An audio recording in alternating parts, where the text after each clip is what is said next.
Hi, my name is Mark Henderson Leary, and I'm a certified EOS implementer here in Houston. And I have a little nugget I want to share with you about accountability. And where it starts is an entrepreneur comes to me and says, I would love some help and some feedback on my level 10 meetings. So what's the problem with level 10 meetings?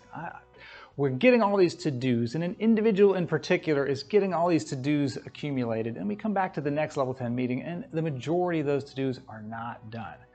So, well, does that sound to you a little bit like an accountability problem? He said, yeah, that's exactly it. We've got an accountability problem, and I don't know what's wrong with my level 10 meeting. I said, well, is there another tool besides the level 10 meeting that might be relevant here? He said, well, I don't know. There's many tools in EOS. And I said, well, is there a tool with the word accountability in it? And he said, yes, there is.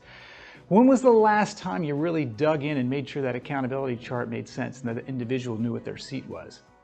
He looked at me a little embarrassed. I said, well, it's been a while. I said, so why don't you do that? Take a look at the accountability chart and see if there's any gaps, if there's any challenges in GWC. And he did, and he came back and realized that what had happened is over time, the accountability chart had been sort of taken for granted. And the roles and expectations this individual had taken on had expanded so much that he didn't know how to prioritize and didn't know how to say no and didn't know what to do in any given week. And so he was able to get back and say, okay, here's where we're focused and here's what matters most. And so just the message from this whole this little nugget is to go back to the basics. Make sure you've got the foundations in place and start where it matters most. And the accountability chart is really the first place to go back. And so make sure those foundations are in place if you're seeing any problems along the way.